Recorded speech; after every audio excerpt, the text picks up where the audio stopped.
স্থিতিশীল সংসদ ও সরকার নিশ্চিত করতে সরকারি দল বিরোধী দলকে একসঙ্গে কাজ করতে হবে বললেন প্রধানমন্ত্রী।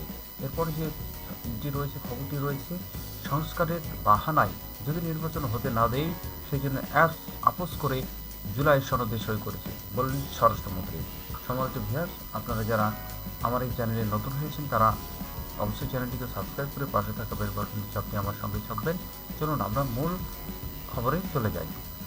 এদিকে প্রধানমন্ত্রী ও সংসদ নেতা তারেক রহমান বলেছেন, দেশের পরিস্থিতি স্থিতিশীল রাখতে না পারলে, স্থিতিশীল সংসদ নিশ্চিত করতে না পারলে দেশকে সামনে এগিয়ে নেওয়া যাবে না। সরকারি দল ও বিরোধী দল উভয়কে একসঙ্গে কাজ করতে হবে। কোনোভাবে অবশ্যই আমরা বিরোধী দলকে আমন্ত্রণ জানাবো আমাদের অবস্থান থেকে। আমরা বসবো, আমরা আলোচনা করব, আমরা ওনাদের প্রস্তাব দেখব। আসলে এই সিচুয়েশনে কিছু মানুষ যে কষ্ট এই সংসদকে ব্যর্থ হতে দেওয়া যাবে না। বৃহস্পতিবার রাতে 13দশ জাতীয় সংসদ প্রথম অধিবেশনের সমাপনী ভাষণে প্রধানমন্ত্রী তারেক রহমান কথা বলেন। 12 মার্চ শুরু হওয়া 13দশ সংসদের প্রথম অধিবেশন বৃহস্পতিবার শেষ হয়। এই অধিবেশনে মোট কার্যদিবস ছিল 25টি। রাষ্ট্রপতির ভাষণের উপর আনা ধন্যবাদ প্রস্তাবের উপর বক্তব্য অধিবেশনের সমাপনী ভাষণ একসঙ্গে দেন সংসদ নেতা তারেক রহমান। এর আগে অধিবেশন জুড়ে প্রস্তাবের উপর আলোচনা হয়। বৃহস্পতিবার ধন্যবাদ প্রস্তাবটি সংসদে গৃহীত হয়। অবশ্যই এই প্রস্তাব পাশের কণ্ঠভোটে বিরোধী দলের সাংসদদের না বলতে দেখা যায়। পরে স্পিকার হাফিজ উদ্দিন আহমেদ অধিবেশনের সমাপ্তি ঘোষণা করেন। কেউ কাউকে ব্যর্থ করতে চাইবে না। বর্তমান সংসদ হবে এমন সংসদ যা বাংলাদেশে অতীতে কখনো হয়নি, এমন বক্তব্য করে প্রধানমন্ত্রী তারেক রহমান বিরোধী দলকে উদ্দেশ্য করে বলেন, এই সংসদে আমরা উভয় পক্ষ দেশের স্বার্থে একসঙ্গে কাজ করব। উভয় পক্ষ কেউ কাউকে ব্যর্থ করতে চাইব না। আপনি আপনি আমি মিলেই পূর্ণ সংসদ।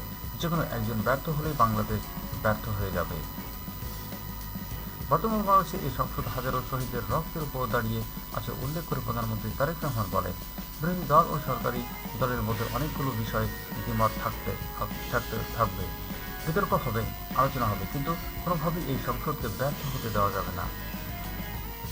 অতীতে সরকারের ব্যর্থ পরিস্থিতিতে 173তম দিন হরতাল ছিল বা ডাকা হয়েছিল উল্লেখ করে প্রধানমন্ত্রী বলেন, কেউ কি বুকে হাত দিয়ে বলতে পারবেন এতে দেশের ক্ষতি হয়নি?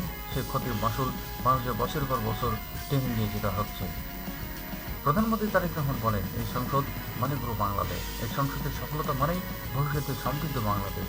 এই সরকারের টিকে থাকা আলোচনা অংশগ্রহণ করবেন হাউস অব দ্য লিডার মাননীয় প্রধানমন্ত্রী। ধন্যবাদ।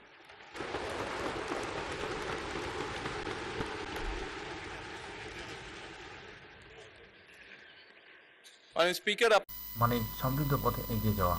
তিনি বলেন, সংসদের অনেকগুলো গুরুত্বপূর্ণ বিল পাস হয়েছে। যেসব বিশেষ বিরোধী দলের দ্বিমত আছে সেসব বিষয় বিরোধী দলের সঙ্গে বসে দেশের স্বার্থে আলোচনা করবে সরকারি দল। তিনি চান সরকারি দল বিরোধী দল একসঙ্গেই কাজ করবে।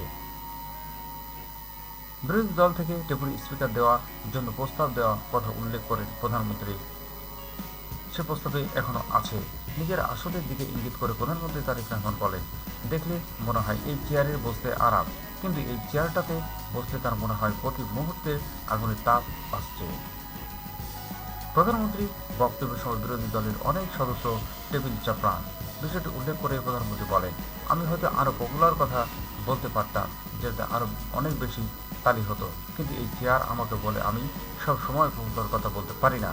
তিনি বলেন, এই চেয়ার বলে তাকে সঠিক সিদ্ধান্ত নিতে হবে, পপুলার সিদ্ধান্ত নয়। সম্মানিত দর্শক, এবারে আসছি সংস্কারের বাহানায় যদি নির্বাচন হতে না দেয় সেই জন্য আপোস করে জুলাই সংসদে অবশ্যই আমরা বিরোধী দলকে আমন্ত্রণ জানাবো আমাদের অবস্থান থেকে। আমরা বসবো, আমরা আলোচনা করব, আমরা ওনাদের প্রস্তাব দেখব। আসলে এই সিচুয়েশনে কিছু মানুষ যে সংস্কারের কষ্ট বাহানায় যদি নির্বাচন হতে না দেয় সেই জন্য আপোস করে জুলাই সনদে সই করেছেন বলেছেন স্বরাষ্ট্রমন্ত্রী। জুলাই জাতীয় সনদ সংবিধান সংস্কার বাস্তবায়নের আদেশকে অবৈধ উল্লেখ করে স্বরাষ্ট্রমন্ত্রী সালাউদ্দিন আহমেদ বলেছেন, নির্বাচনের স্বার্থে তারা অনেক কথা সেই সময় বলেননি। সংস্কারের বাহানায় যদি নির্বাচন হতে না দেয় সেই জন্য তারা সবকিছুতে আপোস করে জুলাই জাতীয় সনদেই সই করেছিলেন। আজ বৃহস্পতিবার জাতীয় সংসদে রাষ্ট্রপতি ভাষণের ওপর আনা ধন্যবাদ প্রস্তাবে আলোচনা স্বরাষ্ট্রমন্ত্রী এসব কথা বলেন। সংস্কারটি জাতীয় ঐক্যমত কমিশনের আলোচনা বিএনপির পক্ষে নেতৃত্ব দেওয়া সালাউদ্দিন আহমদ বলেন, সংস্কারের জন্য শুভ কৈশোরে আমার কিছু বড় ভাই বুদ্ধিজীবী দেশ থেকে অবতরণ করেছিলেন। তারা মাথায় টুকরি ভর্তি করে অলৌকিক কিছু সংস্কার নিয়ে এসে দেশের অবতরণ করলে পরে আমরা সংস্কার কমিশন আলাপ আলোচনা করতে এই জুলাই জাতীয় ফ্লোরে যেদিকেই বসি না কেন, বাংলাদেশের মানুষ আমাদেরকে এখানে পাঠিয়েছে তাদের স্বার্থ দেখার জন্য। কাজেই বাংলাদেশের মানুষের স্বার্থ, যে আলোচনা করলে বাংলাদেশের মানুষের স্বার্থ রক্ষা হবে, যে কাজ করলে বাংলাদেশের মানুষের স্বার্থ রক্ষা হবে, ইনশাল্লাহ আমরা অবশ্যই সনদটা প্রণয়ন করতে পারবো। ঐক্যমত্য কমিশনের আলোচনার প্রথম সিদ্ধান্ত হয়েছিল সংবিধানের ৭৭ অনুচ্ছেদ সংশোধনের বিষয়ে। সেটা উল্লেখ করে সালাউদ্দিন আহমেদ বলেন, এখানে বলা হয় নোট অব ডিসেন্ট, অর্থাৎ ভিন্নমত বিষয় ছিল না। ৭৭ অনুচ্ছেদের বিশেষ সিদ্ধান্ত গ্রহণের দিনই সিদ্ধান্ত হয়। নোট অব ডিসেন্ট সহ জুলাই সনদ পরিণত হবে। নোট অব ডিসেন্ট সহ জুলাই সনদ স্বাক্ষরিত হয়। বিরোধী দলের উদ্দেশ্যে স্বরাষ্ট্রমন্ত্রী বলেন, সেটা আপনারাই স্বাক্ষর করেছেন, আমরা করেছি। আসুন সেই জুলাই সনদ বাস্তবায়ন করি। জুলাই সনদ সইয়ের পর জুলাই সনদ বাস্তবায়নের আদেশে জারি করা হয়েছিল। এটিকে অবৈধ ও সংবিধান বহির্ভূত আদেশ দাবি করে সালাউদ্দিন আহমেদ বলেন। এই আদেশে জারির পর বিএনপির স্থায়ী কমিটি গুলশানে সংবাদ সম্মেলন করে অবস্থান তুলে ধরেছিলেন। তারা বলেছিল, বিএনপি এবং বিএনপির সঙ্গে যুগপৎ আন্দোলন থাকা দলগুলো জুলাই জাতীয় সনদের বাইরে অন্য কিছু মতামত রাজি নয়। এটার রেকর্ড ও ভিডিও আছে। স্বরাষ্ট্রমন্ত্রী বলেন, অন্তর্বর্তীকালীন সরকার ছিল ভেতরের বাইরে দুই দলের সমর্থনে। এক দল ছিল যমুনার অভ্যন্তরে, আরেক দল ছিল যমুনার কিনারে। তারা এখন বলতে পারে, আগে কি সুন্দর দিন কাটাইতাম। বাক স্বাধীনতার সীমা নিয়ে কথা বলেন স্বরাষ্ট্রমন্ত্রী। তিনি বলেন, আজকাল সামাজিক যোগাযোগের মাধ্যমে বাক ব্যক্তির স্বাধীনতার নামে যা চলছে, এটা যদি নিয়ন্ত্রণ করা না যায়, আমরা যদি নিজে নিয়ন্ত্রণ না হয়, এইটা থেকে কোথায় নিয়ে যাব জানি না। এই প্রসঙ্গে স্বরাষ্ট্রমন্ত্রী আরও বলেন, কিছু আছে দেশে, কিছু আছে বিদেশে, আর কিছু আছে ঘরের মধ্যে। মনে হচ্ছে পৃথিবীর একমাত্র বাক স্বাধীনতা তাদেরই আছে, আর আমরা এখানে সব নিরীহ জনগণ। কাউন্টার করলেই জবাব দিলে আরও গালিগালাজ শুরু হবে। স্বরাষ্ট্রমন্ত্রী বলেন, প্রধানমন্ত্রীর সাথে স্ত্রী কন্যাকে জড়িয়ে যেভাবে স্বাধীনতার নামে কুৎসিত কলঙ্কিত ধরা চলছে, এটা চললে আমরা বেশি দূর এগোতে পারবো না। আমাদের কালচারটা নষ্ট হয়ে যাবে। জাতীয় নাগরিক পার্টি অর্থাৎ এনসিপি নেতাদের উদ্দেশ্যে স্বরাষ্ট্রমন্ত্রী বলেন, নবীন বন্ধুদের বলবো, ৭১-এর চেতনাকে বিক্রি করতে বিরোধী দলীয় নেতা একটি প্রস্তাব দিয়েছেন যে আমরা বিরোধী দল, সরকারি দল সকলে মিলে কেন আমরা আলোচনা করতে পারি না। আমি সংসদকে অবহিত করতে চাই, সংসদ দল নিঃশেষ হয়ে গেছে, পালিয়ে যেতে বাধ্য হয়েছে। আমরা সবাই জুলাই চেতনাকে যেন রাজনৈতিক ব্যবসা হিসেবে বিক্রি না করি। জুলাই আমাদের সবার। বিরোধী দল ছায়া মন্ত্রিসভা করেছে উল্লেখ করে স্বরাষ্ট্রমন্ত্রী বলেন, শুনেছি আপনারা ছায়া মন্ত্রিসভা করেছেন, এতে দুটি লাভ আছে। একটা হচ্ছে দায়িত্ববোধ বাড়বে, আর উজিরে খামাখা অথবা মন্ত্রী ভাবের একটা সুখ পাওয়া যায়। তাদের আমরা অভিনন্দন জানাই।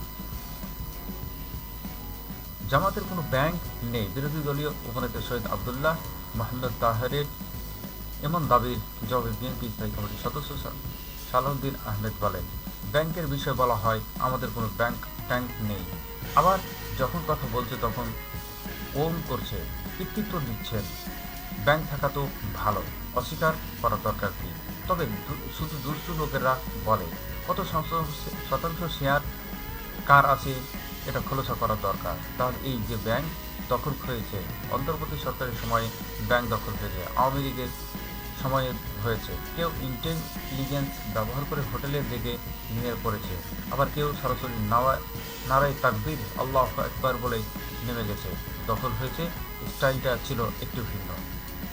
শহীদ আবদুল্লাহ মোহাম্মদ তাহেরের একটি বক্তব্য প্রসঙ্গে টেনে স্বরাষ্ট্রমন্ত্রী বলেন, আমি আজকে নতুন করে আবিষ্কার করলাম, আমাদের মাননীয় সংসদ সদস্য আবদুল্লাহ মোহাম্মদ তাহের শিশু মুক্তিযোদ্ধা। তাকে আমি স্বাগত জানাই। আমাদের বিরোধী দলীয় নেতা নিজেকে শহীদ পরিবারের সন্তান দাবি করেন, সেটা আমার ভালো লাগে। কয়েকজন মুক্তিযোদ্ধা ও ওই পারে বিরোধী দলও আছে।